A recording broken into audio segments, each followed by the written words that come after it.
If you follow money Twitter or whatever is trending, you likely watched the viral TikTok video referencing a group of friends' finances, and the poorest friend in the group, Broke Bobby. Broke Bobby makes $125,000 a year, and I thought I would record a quick podcast about this video and what I observed and what I thought about when watching it and just reading all of the Twitter reactions to it.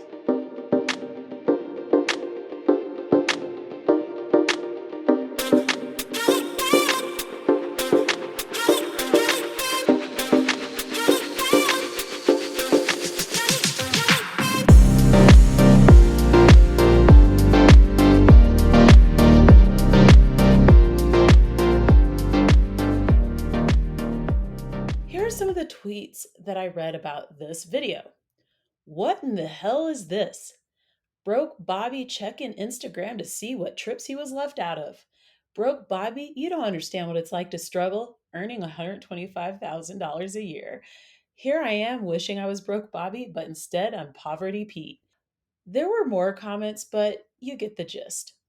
I was happy to see that the personal finance community has so far steered clear of this conversation and hopefully are thinking about the underlying financial conversations this video was actually touching on.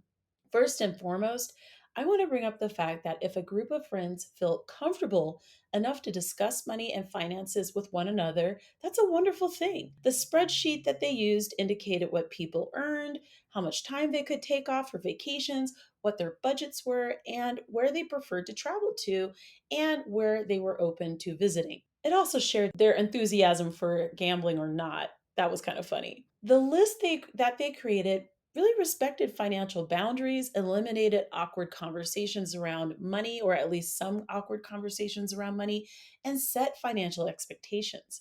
I actually love that they're earning fantastic money and wonder what are the different types of fields that they're working in. However, this conversation also brings up the old adage look at who you hang out with, and those people may potentially be a mirror of your financial values, your earnings, and even social class, a topic that quite honestly makes a lot of Americans very uncomfortable. But upon rewatching the video a couple of times, I started to make note of the financial conversations that were at the heart of the really strong reaction to the video and why it went viral. In 2019, the US Census reported that the median household income was $68,703. The real median income for women in 2019 was $47,299. Broke Bobby apparently makes $125,000 a year. Access to time off. You've heard me bitch about this before, but lack of mandated time off and time flexibility is a huge problem for American citizens and just the labor market. That's part of, in my view, why people are so ready to just be like, you know what, fuck it, we're gone. The time off that this group has access to is almost as big a deal as their earnings. Broke Bobby gets 9 days off a year, whereas Sean, the friend who earns the most in the group, gets unlimited paid time off.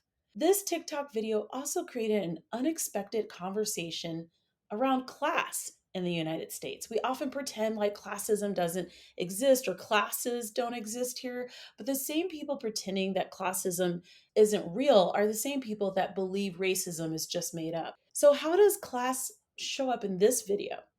Professions. I actually wondered what type of work these people were doing and what was their expertise. I would wager that there were a lot of entrepreneurs or people in tech or highly placed in industries where they pay their professionals at a higher rate. I found myself thinking about which industries they were working in.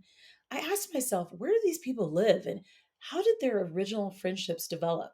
And real talk, I do think they're probably in New York or San Francisco. Is Broke Bobby broke because he's around people who encourage, even on a subconscious level, spending beyond what he can afford?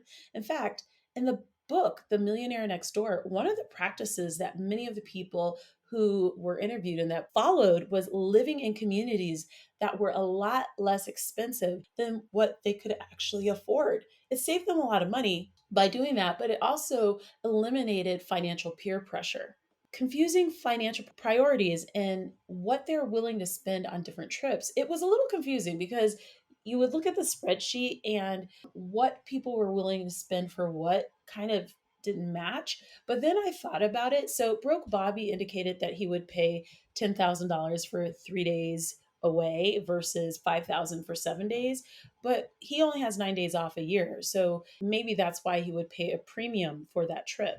Here's some more reactions.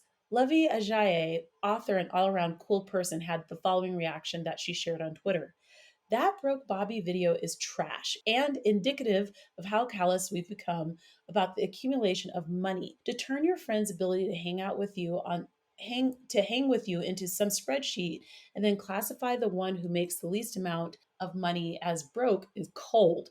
This is not aspirational. Interestingly, Tom, the guy who posted the video, did respond to one of her tweets because she has a massive platform, so he noticed it. And he was like, hey, this is how we joke. So that was interesting. Here's another reaction. Been feeling bad all day for Broke Bobby. Damn. Greed, admiration, frustration, and bafflement all came up over and over again in the Twitter threads. Eagle eyed folks also noticed that the video's poster makes money purchasing Section 8 properties, basically renovating them and then selling them for more than his original investment. Basically, he makes money via a gentrification business model. I'm not sure what the poster's original motivation was to share this video. Given that he is good at list building, maybe he felt that this video in particular had the potential to grow his business leads, which I'm 100% sure it did. Or maybe he was just thinking it was funny. Like maybe it just was a funny thing he thought he would share. The more I reflect on the video, the more it leaves me, unfortunately, with a negative reaction. Something about it just lands wrong, even though I laughed when I first watched it.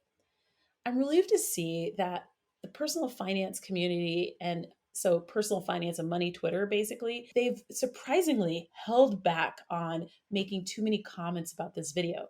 People in the personal finance space are likely leery to touch on the content of this video for fear of being seen as tone deaf, not being thoughtful enough about the topic, or just being disconnected from the reality of the lives of the people who form their online communities.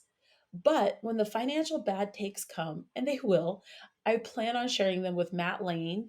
He is the creator of the Financial Bad Takes bracket. And he was also the guest on my show earlier this week, where we talk about financial bad takes and building a more empathetic personal finance space.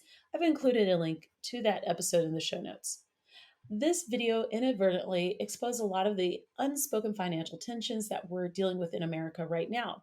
Conversations about increasing just income. I say minimum wage in the show notes, but really just income. I even recorded a podcast episode about the minimum wage conversation, but really for this video, it's an income conversation for professionals.